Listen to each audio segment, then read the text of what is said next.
you don't need cable. Hop on YouTube, welcome to the hood table, where we chop up local and global events vocally.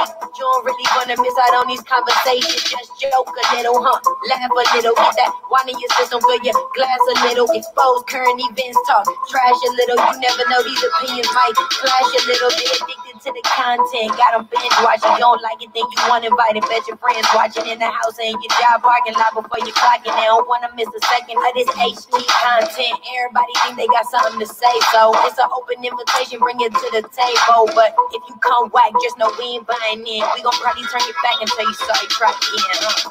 Yeah, welcome to the hood table. You don't need Netflix, you don't need cable. Yeah, welcome to the hood table. You don't need Netflix, you don't need cable.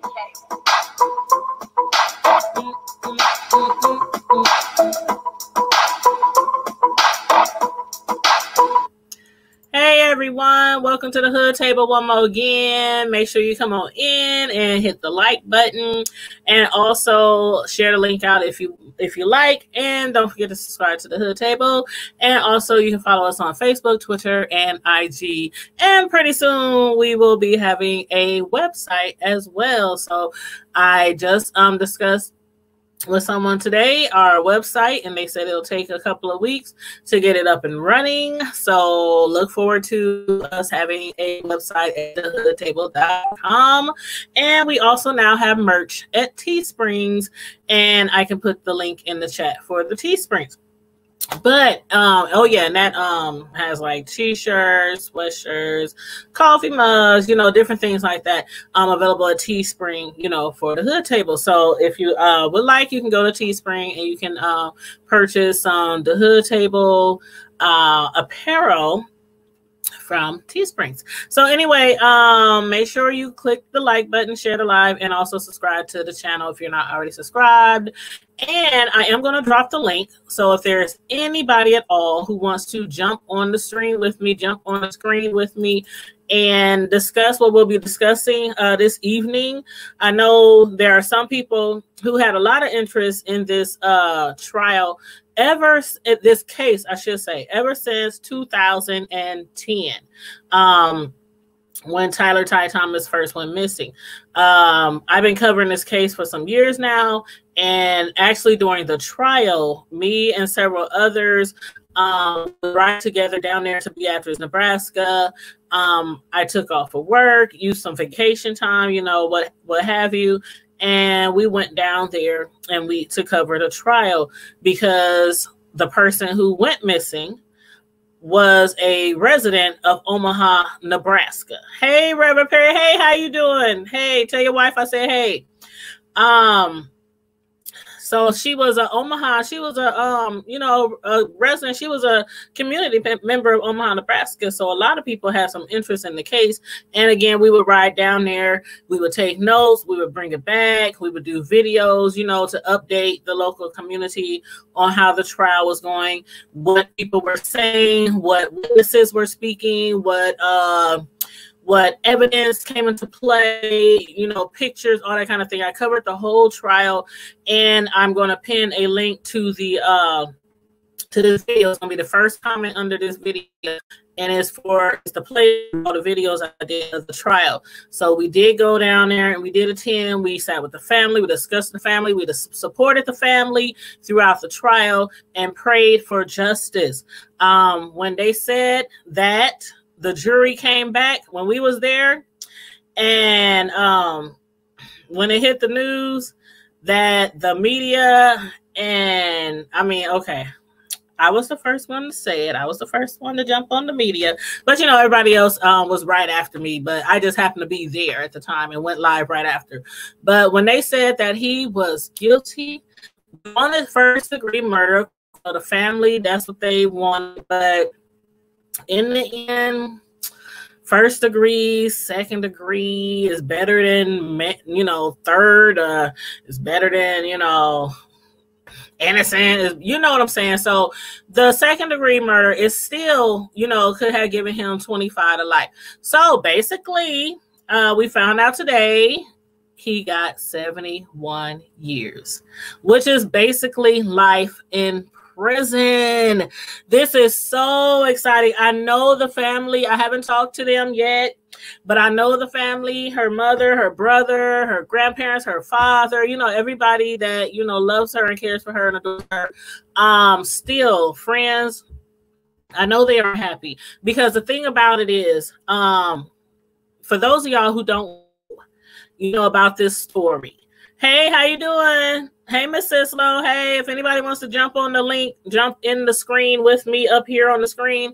There's the link. I just dropped it in here. So if you got something to say about the trial or something you want to say to the family, if you were a friend of Tyler Thomas and you got something to say, you know, feel free to click that link in the chat to jump on the stream with me.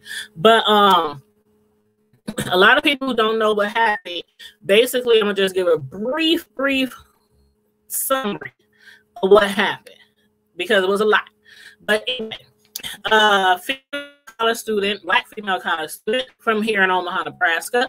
She went to Peru State, which is a few hours away. She went missing in the winter of 2010. It was late at night. A lot of her friends had told authorities, you know, after they couldn't find her, that, you know, she was drinking along with everybody. It was what they call Thirsty Thursday at Peru State College.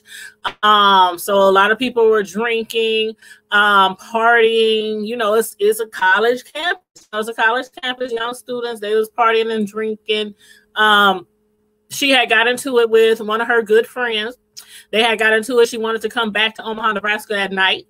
Nobody wanted to take her back to Omaha, Nebraska, back here to her hometown, because it was late. It was late at night. Everybody was partying and drinking. They was like, no, we're not taking you back. You know, just chill out, whatever. They tried to calm her down. She ended up, you know, leaving her friends, and she walked away. That's where the story got kind of funny. The guy that they had alleged, had possibly abducted her and kidnapped her. What his friends were saying was that night, the guy, which is Joshua Keadle, and some of his friends, roommates, whatnot, they had went looking for some Mary Jane, went to look for some reefer, and they had found some, and they were driving on their way back to the dorm to do what they do. And on the way there, they had came across Ty. And that's her nickname, Tyler Thomas, Ty. They had came across Ty. They saw her walking late at night. So Joshua Keadle, he had dropped off his friends and roommates to the dorm where they're supposed to, you know, indulge in their reefer. And he told them, I'll be right back. They had no idea where he went. They was like, man, we was trying to get high. You know, we finally get the crib and get high. And he just be like, I'm leaving. I'll be back. So basically, to cut to the chase, what had happened was, I'm gonna just tell you just what had happened instead of going through more. I just want to give you the beginning details. So anywho, this is what happened. Joshua Keadle, after he dropped his friends off at the dorm, he went back to where he saw Ty. Ty saw him, ran up to his car, was like, please, can you take me back? Could you take me home? I want to be home with my family this weekend. I just got into it with my friend. I just want to go home to Omaha, back here where she is from. And so he claims that he had told her, hey, Heidi, hey, how you doing, love? He had told her that, you know, he can't take her home. And he had told her that he was on his way to the bank, to the Missouri, where some of them kick it down at the campsite at the Missouri River. And there's like a campsite there. There's places where people drive and pull up, you know, by the, you know, the shore of the riverbank. And so he drove her down there. This is what happened. And mind you, I did cover the whole trial. I did go to the court dates, the trials, and everything. I have all those videos up on here if you want to check them out. But when they got down to the riverbank, he got out. He started smoking his little reefer or whatever.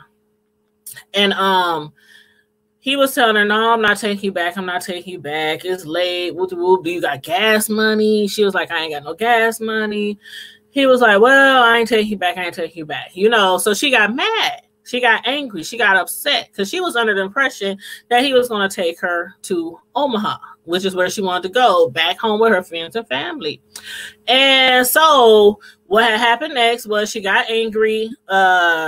She threw her phone at him, which was, he was standing right by the shore of the bank, right by the river bank. So he was standing right by the Missouri River. She threw her phone. Where the phone went, we have no idea if the phone went in the water. We don't know if the phone got lost down there, if he hid the phone, anything like that. The last place that they found it pinged was at the Missouri River. So that much they do know. So they do believe her phone was left down there somewhere, whether it went in the water or whatnot. So he claims that she got mad. She started hitting him. She started screaming at him. Then she was like, well, you know what? What if let me back up. I forgot to give y'all some important details.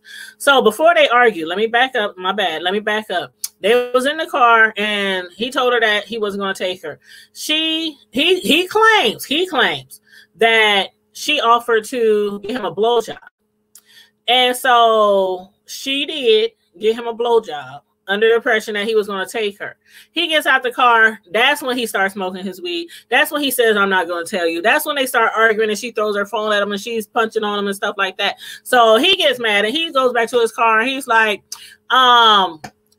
is you going to get in the car? I'm going to leave you down here. We're going to be down here stranded. It's cold. The girl has on light clothes, no gloves, no hat. It's the dead of winter when this happened.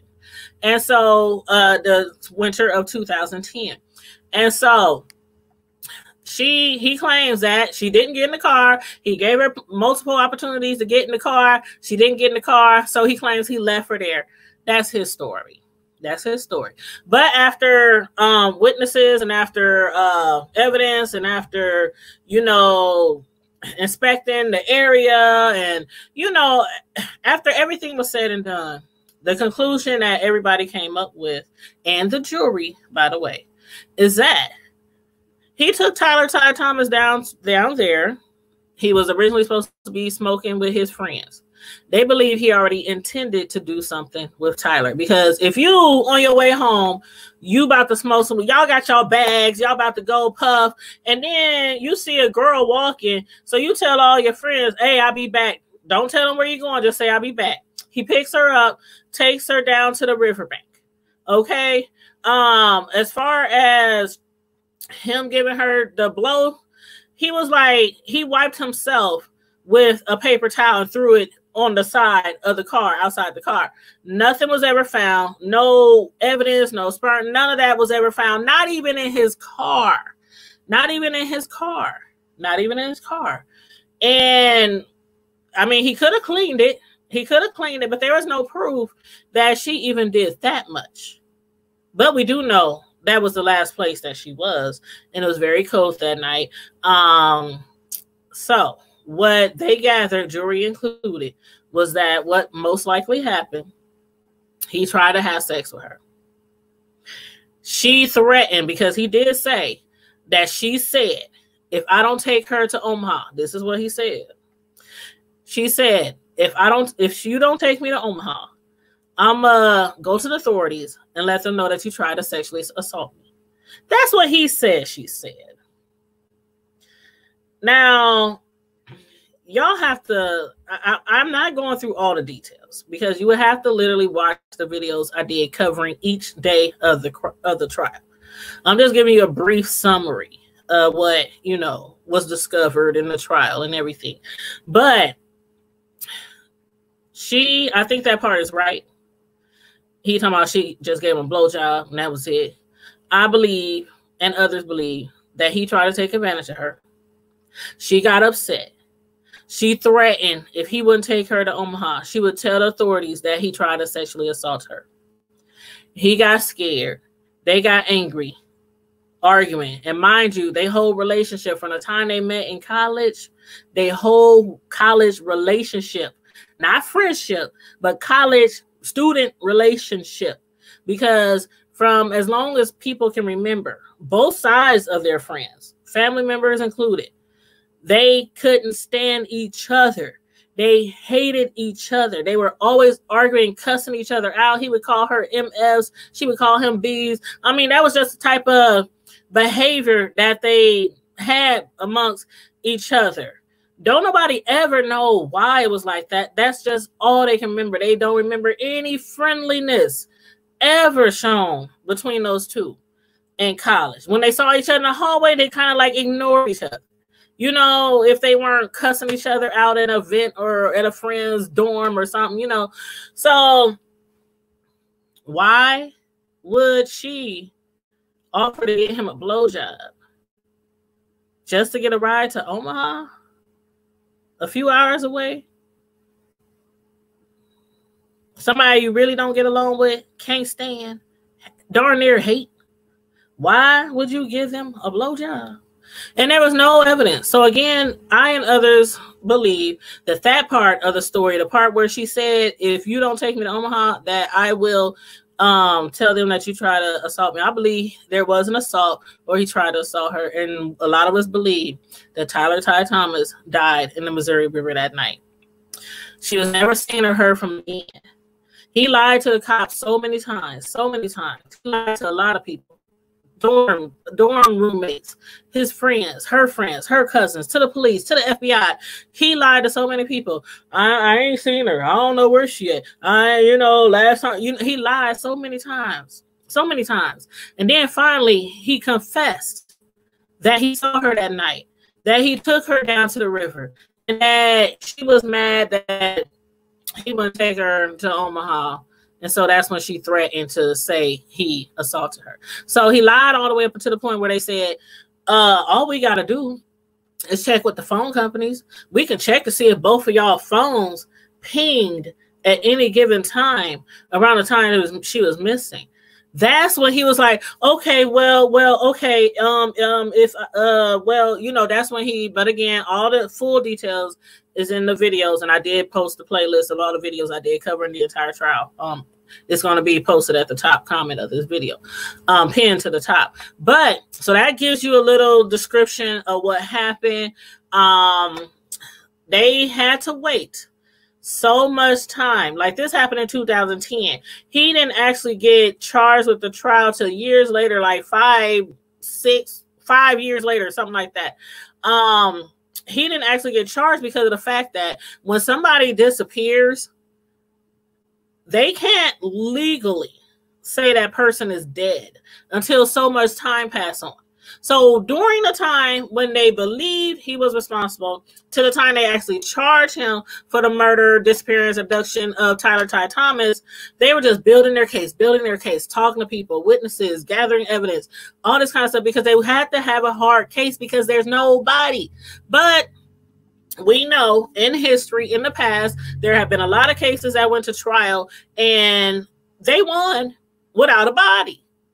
But on the flip side, there has been cases that have went to trial and they lost because of a body. Nobody. So they had to, the attorneys, and oh my God, the attorney that she had, the main attorney, their team, man, I'm telling you, when they said that he was guilty and we all gathered, the family and friends, we all gathered in a room, one of the court chambers, wherever we was. I mean, I was just like, oh my God, I couldn't stop hugging him and shaking his hand. Nobody couldn't, because he was fantastic. If there's ever anybody who needs a lawyer for a murder trial, now, he's a prosecuting attorney, okay?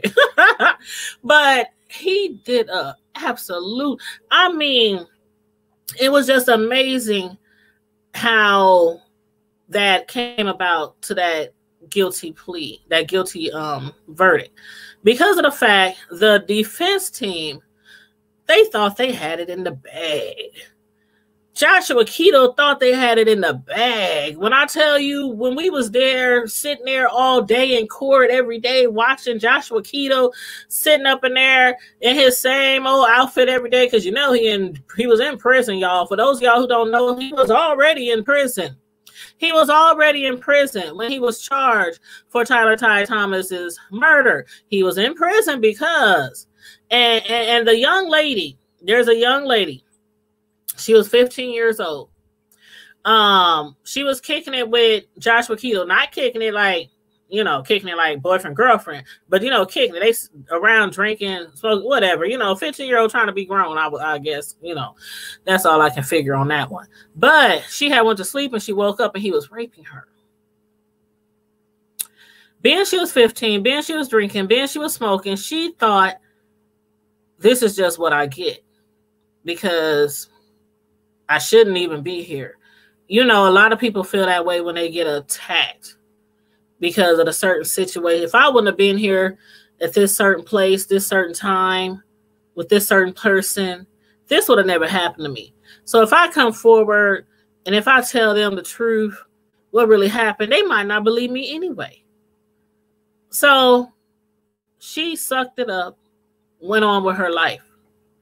When she found out about Tyler Ty Thomas missing and about him being the last person to see her, she said, it is time. It is time I face my demons. It is time I face this demon, Joshua Keadle, and I tell my story. She told her story. She was believed.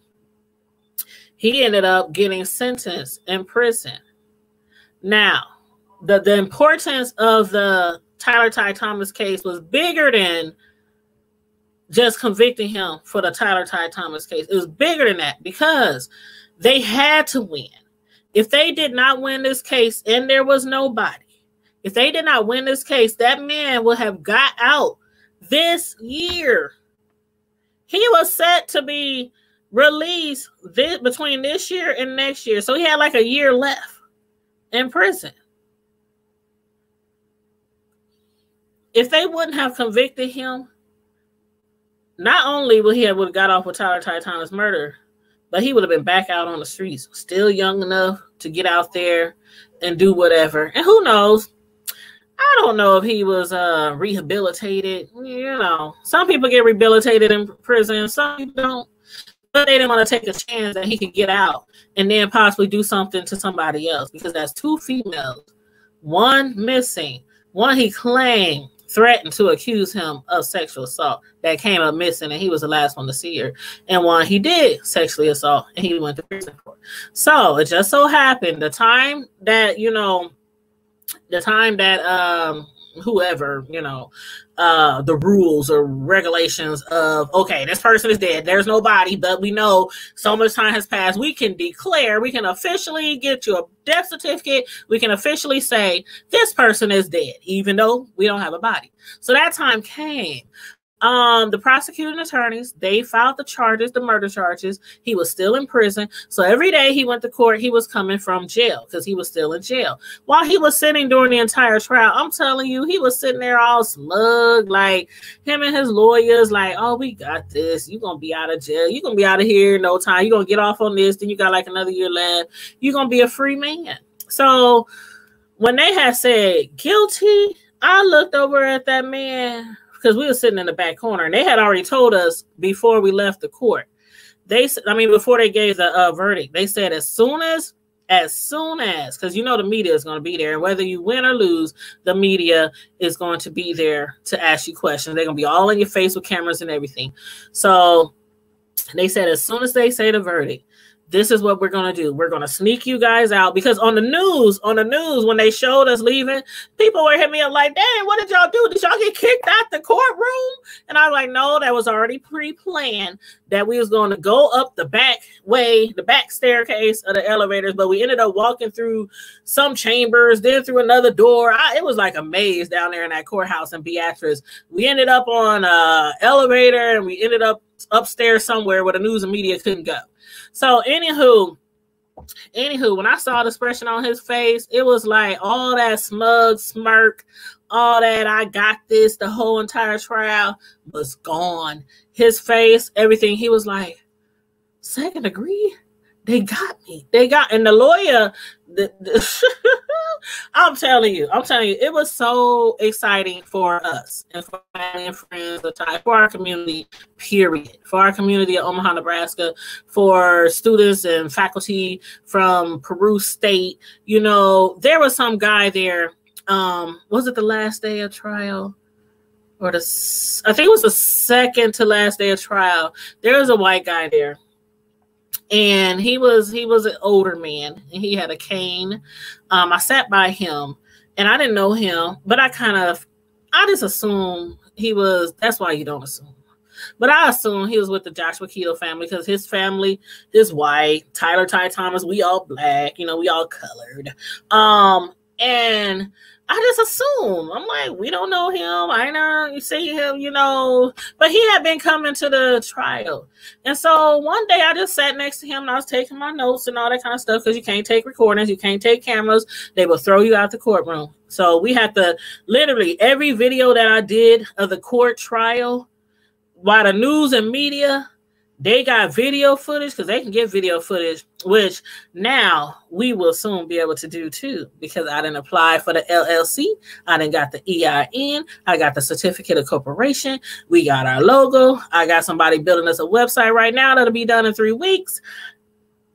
The hood table is legit. Period. So anyway, I'll be able to do that soon, but I can still go to court trials and stuff. I just got to take notes. So anyway, I took so many notes and I would take the notes and I did it detail because I had to bring you guys back the story and put it in a video version. And so I would come home with all those notes and then I would, man, you talking about chicken scratch? I mean, the notes, I took shorthand and speed writing in high school. So I'm good. I type 130 words a minute. So I'm real quick with my hands, but still I had to write real fast, like really, really, really fast. And so a lot of the stuff I had to really examine, like, what did I write? And sometimes I had to ask the people who I went down there with, did they say this person or what was the name of that person that testified or who went first? So, I had to get it all together, type it up to where it was legible, and then present the story to you. So it took me hours each day after coming home from court, out of town, driving out of town, but it was for a cause. It was for a great cause. It was for a great cause because one thing about the news and media, they give you a little bit of footage and then, or they'll interview you and they'll show like 20 seconds of the interview after they've spent an hour with you. Anyway, that's how it goes. So anywho, I was talking to this man because I thought he was a family member. And I was like, hey, how you doing? Being cordial, regardless if he was related to murderer or not. You said now we just got to get justice for Kamisha. Yes, ma'am, Tama, Mama Jamma. We do got to get justice for Kamisha. And when that trial starts, I'm going to be there as well, covering that trial. But, I had asked him, I said, are you related? Just small talk. I was like, are you related to Joshua Keadle? He was like, hell no.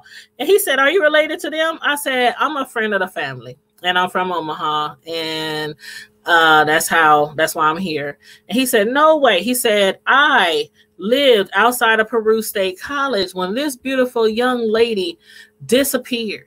And he said, I knew in my heart that that man killed that girl. And he said, I promise if they ever take him to trial, I will be right there to witness. And so I was looking at him like, oh, okay, so you on our side. It was just funny because the way he expressed that, like he wanted to jump across. This old man, he on a cane, walk off slow. And it was like he wanted to get up there and just whack him with his cane.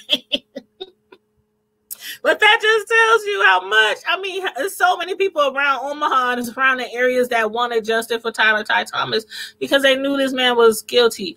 And so when he was charged and when he went to trial and when they read the verdict and it came back 2nd-degree murder, it was just, it was tears, it was joy, it was excitement. It was a lot. It was a lot. So then after that, we was supposed to go to court and I was going to be there. That was in April. And I had, took the day off and everything. I was like, we're going to go to court. We're going to cover the sentencing date. But because of old Rona, we couldn't. And they kept pushing the date back. Finally, they went ahead and I couldn't even make it because I didn't even find out that they had changed the date again. He was given his sentencing today, and it was 71 years. Thank you, God. Thank you, God. He answered the prayers of so many people. This man, I believe, and I could be wrong, but something in my heart tells me that he is a habitual sexual assaulter, rapist, child predator. In my heart, I just believe that. And I knew that if the prosecuting attorneys didn't get that guilty sentence, and if he did not get sentenced till basically the day he died, if he get back on these streets, he'll be back at it again. So anywho, I am so happy about this verdict. And I know I haven't talked to the family yet, but I know they're happy. I know they are going to be celebrating Joshua Keadle's sentence today on Wednesday, July 15th, 2020, in Gage County, which is in Beatrice, Nebraska. He was sentenced to 71 years in prison today for the murder of Omaha 19-year-old Tyler Thomas in 2010. They handed down the sentencing. He will be eligible for parole in 35 years. I have a feeling he ain't gonna make it. Oh well. But anyway, he's 37 years old right now. Thomas's family, they did address the court. At the start of the hearing, Keadle's attorney did withdraw the motion for a new trial. Keadle, he's 37. He was facing 20 years to life. I think I said 25 to life earlier. He was facing 20 to life for second-degree murder after he was found guilty in February. This is how long we've been waiting for him to get sentenced. But it was like, okay, we can wait this long till the corona, lightens up. We didn't wait it since 2010, so what's a few more months? To be exact, it was December 3rd, 2010, after leaving a party near the Southeast Nebraska campus of Peru State University. That's where she disappeared. Her body again was never found. The state issued a death certificate, like I was telling you about, earlier. They have to wait so much time before they can declare somebody dead. They finally did that in 2013. It was believed by family members, friends, the prosecutors, the jury, that she was thrown into the Missouri River, not far from where she attended college at Peru State. Keadle admitted to having been with Thomas near a boat dock and leaving her by herself on that cold December night, which we knew was not true. We knew that he did not leave her there, standing there on the dock. We knew that he left her there, not standing on the dock, more like floating down the river. And if y'all know anything about the Missouri River is real long, really deep. It goes from here in Omaha, it goes to Cowsbluffs, it goes to Iowa, it goes across other cities, other states. I mean, Ty Thomas, I don't know where her body is right now, but we know that she was put into the Missouri River, and that's where he left her. And today he was sentenced 71 years. Justice has been served. Rest in peace, beautiful Tyler Ty Thomas. And on that note, you guys, thanks for tuning in. Make sure you like the video. Make sure you share the video. Make sure you subscribe to the Hood Table if you are not already subscribed to the Hood Table. If you would like to become a member of the Hood Table Squad, there's a join button next to the subscribe button. There's two levels. There's a $1.99 level. It gives you a loyalty badge. You get special custom emojis to use in the chat. It's basically a way of saying I support the Hood Table, and I'm going to donate $1.99 to you every month because I love your platform. YouTube takes care of that every month with the withdrawal. The second level is $4.99. You get those perks. Plus you get Q&As with me. You get member-only chats, member-only live videos where it's just me and the members. You also get I give away free giveaways. I will be giving away. I just literally launched our Teespring. So some of the things I'm going to do is t-shirts, coffee mugs, gift cards, just different things like that. That's what you get when you're a member and you pay the $4.99 a month. And again, to us YouTubers, is more of just saying, I support you, I believe in you, I enjoy your platform, you deserve it, you are entertaining. Just like some people is like YouTubers, they more entertaining sometimes than a TV show, than a reality show, you know. And we work hard, we study, we research, we watch shows, we watch movies, we watch documentaries, we watch the news, we follow celebrities. You know, it is a job. It is a job for those who are serious YouTubers. And so it's like, okay, you know, I'm gonna just donate, you know, like I would, you know. Well, you don't really donate to your cable and to your